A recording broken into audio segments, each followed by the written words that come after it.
bakla talaga siya, may boyfriend siya. Ay. Tapos parang kasi before, voice over din ako sa commercial sa Cebu, Oo. sa branch ng MBC. Mm. Tapos, mahilig talaga ako sa announcer. Parang tuwan-tuwa ako kasi pangarap ko yun, maging announcer. Kaso lang, ang hirap kasi nga, pagdating dito sa Manila, yung diction ko is Bisaya pa rin. Oo, oo. Oo, tapos yun, kinuha na lang ako dito, ni Tita Swarding for assistant niya. Tapos nagsiselos ako pag may sinasabihan siyang I love you. Hmm. Tapos, ayun, parang sumatotal ako yung naligaw sa kanya. Ikaw yung nanligaw. Ginawa ka niya hang assistant. Ilang taon po kayo that time? Ako, going 17. Bata pa. Si Oo, Tita Swat. ahead siya sa akin ng 15 years. Tapos, nung makilala mo talaga siya, may programa ho siya sa radyo, ikaw yung nagtitechnical sa kanya, ganun. Yeah. Tapos, Parang ganito, on air, in-interview mo, tapos may assistant ka. Oo. Parang bago ipasok on air, kausapin ako mo muna na. yun. Ah. So, i-assist Ah. kita. Parang ganun, so may manager ka. Mm-mm. Ako yun. Parang ganun. Okay. Bali, Yun. kakausapin mo muna off-air bago ipasok sa phone patch that time. Yeah, ganito kasi style ng program niya sa'yo eh. Mag-request. Kayo naman for love, ganun. Kaso lang, hindi ka, ang difference yun ng dalawa is lalaki ka and then hindi ka nag-I love you sa mga I love hindi you. ka nag-I love you, DJ, sa mga ano mo, Sige. mga followers mo. Pag I love you na ako Either mamaya. time. Ha? Pag I love you na ako mamaya. Wag! Magsiselo si wife. Nanonood pa Kasi, naman. kasi siya, yung format ng program niya is, I love you, ganun-ganun siya, ganyan. Mm-mm. Ako the time is, dalaga pa, syempre alam mo na pag probinsya, di ba? Ah. Parang sabi niya, I love you, oh my God, may boyfriend ako, may nag-I love you, pero oh my God, ano lang pala niya yun, yung, Oo. style niya, Ang style ganun. niya. Pero bakla Oo, talaga siya. Bakla talaga siya na alam mo parang nagbo-boyfriend tapos nagme-makeup o naglilipstick. Ay, hindi siya ganun. Alam mo yung mga kapanahunan niya, kasabayan niya sila Arnel Ignacio, Mm-hmm. John Encarnacion, mga ganon, hindi siya bakla na, kasi katwiran niya, bakla ka na nga, nagpapakabakla ka pa sa pagkatao mo. Ano siya? Paman. Ganon. Pero, hindi hilig talaga ang lalaki. Ay, hindi hilig niya ang babae. So, ako, in-interview nga ako sa mga about sa mga anak ko, at sa mga anak ko sa Eyewitness before. Okay lang ba daw ang karibal ko is Lalaki. guy? Mas gusto ko yon. Kasi pag babae, syempre, mali mo, magka-baby siya doon. O paano na kami, di ba? So, para sa akin, DJ, proud ako. Pero, after namatay siya, parang hirap. Kasi mahirap maging single mom. Kasi, sino ba naman, di ba, prangka lang ha, sino ba naman ang, guro mangilan-ngilan na patatanggap sa'yo na may 6 ka na anak, tapos that time, nag-aaral. So, hard work talaga ako. Mabuti nilang, tinuruan niya ako sa mga industry na, sa showbiz na, ngayon, DJ, nagmamanage ako ng 10 model. Bali. Alam mo yung product ng pintura ng kotse. Alam mo yung mga nakakita mo magagandang kotse sa mall? Mga ganun, may mga babae ganyan. Ang tawag dyan, di ba, car show. So, may hawak akong 10 mga models. Okay. Yun. Tapos, nag-event kami buong Pilipinas. Pupunta kami sa Cagayan, Bacolod, kahit saan. Kasi nga, kung saan yung event. Ganon. Tapos sa radio din ako. Parang salamat na lang na kay God na natutunan ko siya na sa pagtapos yung mga anak ko. At ngayon, mga anak mo nasa ibang bansa na rin lahat, no? Oo, wala na akong pinag-aaral. Oh, wow. Kaya, solo flight. Kaya, since na naging byuda ako, takot na akong magmahal sa totoong lalaki. Kasi, baka di ba sa dami ko nakikita, di ba, naghihiwalay, tapos iba naman, nananakit, di ba? Parang, ang hirap, baka makatagpo pa ako ng walang trabaho. Di ba? Ang sarap na ng buhay ko ngayon, tapos na yung lahat. Pero nag-enjoy ako sa program mo. Alam mo, tawa nga ako pag may nakikita ka, like kagabi, tawa ko ng tawa doon kay Emmanuel. Oh. Di ba? Di ba? Si Sir Emmanuel, ano siya, lesbian? Remember? Matagal na ho yun, nung nakaraang dekada pa yun. Yun. Hindi ba live yun kagabi? Parang hindi. Parang live. Iba yung sinabi mo, nag-guest na siya sa'yo kasi before. Eh, Yung babae, taga Laguna. parang walang Emmanuel kagabi. Nanonood ako sa iyo eh. Kagabi. Baka mayroon. Replay. Meron. Replay ba yun? Replay na yun. Ano ba yan? Ah. Basta natutuwa ako. In short, marami ka mga followers nga, alam mo yun, minsan nagkakasundo sila, minsan ayaw. Try mo Diba? din. Try mo din. Yun nga lang kasi sa sa pag-asawa ninyo dati, wala po yung encounter na si mister mo nagka-boyfriend habang nalaman Meron mo. nga, diba? Meron nga siyang boyfriend. Habang nag-aasawa, nang magkasama ko kayo, may boyfriend pa rin siya. May kasama, sa bahay namin, magkasama kami. Ng boyfriend. Ng boyfriend niya. Tapos yung asawa din ng boyfriend niya. Ha? Oo, di ba? Ganun. Ah. Di ba? Yung boyfriend, Oh, ba't ka na-shock? yung, yung, yung boyfriend niya, bakla din o lalaki talaga? Lalaki talaga, lalaki talaga. Hindi mahirap yon na dalawang pamilya kayo doon? Sila magkasama, ako, sa kasama ko yung mga anak ko. Sa taas, sa baba sila. Kasi bahay namin before is Quezon City sa may Mindanao Avenue. Sa may Novaliches, Mindanao.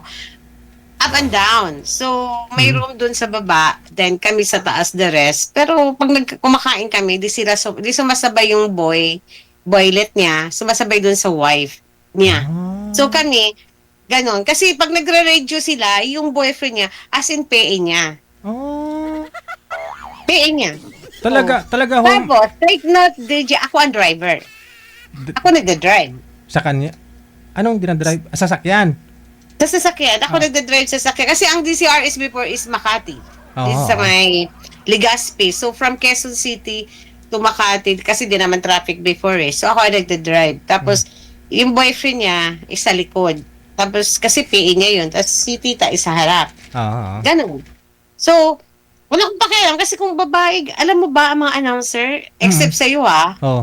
mga kadalasan playboy. Ay, kakalorke. Oo, kadalasan playboy. Pero Kaya, hindi kasi playboy si boyfriend, si mister mo eh. Kasi bakla nga eh. oo, mas maswerte nga ako. Mas gusto ko na nga yung ganun. Kasi, kung lalaki naman siya totoo, magiging playboy siya kasi marami ding girls. Oh. Kaya naging Diba? ano tawag sa kanya? Playgirl. Playboy. Playboy. Ay, playboy. Kasi kung playgirl, kayo, di ba? Parang gano'n na. Playgirl, ano ka ba? Kasi boys yung gusto niya eh. Oh. Basta, pero kinala mo siya, DJ. Oo, napakinggan ko na rin actually, no. Kasi bata ka pa eh. Kaya hindi ba kapanahonan ng mga ano yun, mga nila Imelda Papin kasi yan, ay mga ganun-ganun. Oo, di ba? Kasi mga pinipinga dati is Imelda Papin, Freddy Aguilar, Bing Rodrigo, di ba? Mga ganun. Yun. Pero, kaya nagbakasyon na ako talaga dito noon, tapos nakilala ko siya. Ayoko na umuwi kasi, ba't ako uwi? First love nga, di ba? Tapos pag-uwi ko sa Cebu, pinagalitan ako ng nanay ko at saka tatay ko kasi sabi sa dinami-dami daw ng bakla sa Cebu, bakit sa Manila pa daw ako maghanap? Kasi pinakilala ko siya tapos naka number 4 pa. Oo. Number 4. Tapos naka number 4 ng upo, tapos parang alam mo yung ano siya, yung ano ba tawag dyan? Parang pang girl. Pang girl yung Ganon. upo. Ganun naka di 4. Diba? Kaya, nung nakita kita, parang sabi ko, tuwan-tuwa ako sa'yo. Kasi ang pagkakaiba nga lang kasi ngayon is, makikita ka. Pero kapanahonan kasi nila is, Buses audio lang, di ba? Correct. Is radio lang talaga. Kaya nga, nagmamadali nga ako umuwi. Kaya pagdating ko, kakain ako. O maliligo ako kasi start na ng program mo. Di ba? Tapos kagabi, medyo nagtampo ako. Kasi sabi ko, pa-shoutout naman, DJ, hindi mo man ako pinabati. Tapos wala. Hanggang sa malungkot ako hanggang pagtulog ko. Kasi, ignore. Tapos, Maraming yung ganun, pala ma'am, kasi hindi bisita. ko naman ko kayo lahat-lahat makita. Lahat-lahat, di ko naman kasi ma-shout out. Oo Anyway, nga, Diyos ko. yun na lang. Sabi nga ng mga anak ko, kasi hindi ko na sila nakakausap, di ba, araw doon sa kanila, kagigising lang nila. Sabi ko, may yun ako tawagan mga 10 o'clock kasi nababaliw pa ako sa programang ito. Pinaraward nga kita, sabi niya, Mother, mo ka ma-in love dyan ha. Sabi ko, hindi kasi may wife kaya. Nakakatuwa nga siya kasi prangka siya eh. Hayaan mo, at dadalhin ko si Mrs. Dadaanan kita dyan kung kailan ho kayo available. Mm-mm. Hindi kahit magkita tayo after ko sa work, kikitain ko kayo, sabihan mo lang ako anong time ka para uuwi agad ako. Gusto ko rin ma-meet yung wife mo. Hindi kasi si Mrs. kasi sinusundo ko yun sa trabaho niya alas 2 no ng hapon. Minsan alas 6 na ng gabi kung Friday kasi may meeting sila. Ganun. QC din siya, nagwo-work, Manila din. Manila pa. Ang layo din. Ang layo. Kasi siyempre 2 oras biyahe niya, 3 oras pa mag-commute kaya hinatid sundo ko siya. Ay, ang bait mo namang asawa. Ilan anak mo? Secret. Hindi nga ilan. Ikaw Buntis ko ngayon si Mrs. sa pangatlo. Ay, Diyos ko, di ba? Nakakatuwa ka naman. Yan ang gusto ko sa'yo. Honest ka, di ba? Kasi ang dami may gusto sa'yo mga babae. Minsan nga sabi, DJ, gusto ko ikaw na lang. Buti di siya silosa, no? Ay wala. Nanonood po siya ngayon, shoutout ko. Anong name? Anong name? Irish. Hindi, hi, manager na lang. Hi sa wife ni DJ. Gustong gusto ko yung husband mo kasi napaka-bait, ma-entertain. At least napaka-ano mo, di kasi losa. Maganda yun, di ba? Sanay na ho yun, ma'am, kasi before ho kasi, mag-shoot up pa lang ho kami nung college kami. Tapos ho, pumasok na po ako sa radyo. Kaya alam ko, alam niya na ho yun, diretsyo ko sa buhay. Ah, talaga? Ganun talaga ang ano eh. 'Di ba parang kilala mo ba si ano, 'di ba? Yung si Elias, 'di ba yung grabe din ang pag-ano din ng asawa niya, 'di ba? Mas masakit nga yun kasi minsan nahahalikan na nga siya sa lips, nayayakap, o 'di ba napaka-understanding din niya, 'di ba? Yung maganda. Pero alam ako, DJ, basta ako nagpe-pray ako, someday sana makahanap ako ng alam mo yun, partner sa buhay na kasama mo lang magkape, yung sasabihin siya, Andyan si Danny, nanonood. sinong Danny? Si Danny Sabado, yung gusto mo sa Canada. Ang sabihin mo, join siya! Sige na! Dali! Ano, wala na. Nag-left na siya, ma'am. Nag-left na. Ano May nobya na daw. May nobya na nga eh. Ha? May nobya na daw Ay, siya. meron na? Opo. Sinabi sa'yo? Nag-comment to siya nung nakaraan. Sabi niya, hindi na daw pwede kayo mag-meet kasi magsiselos nga daw po yung girlfriend. Sabi? Sabi mo sa kanya, as a friend, hindi ko naman sinabing jowain. As a friend, kasi magkikita kami sa Canada pagpunta ko. Ano ba? Di ba? Kusbagay, kasi girlfriend niya na sa Saudi naman. Si Marichu. Sa Canada kami, magkikita kami, mag-coffee lang kami. Siyempre, mas masarap personal, di ba? Di ba? Hindi nga, di ba? Hindi seriously.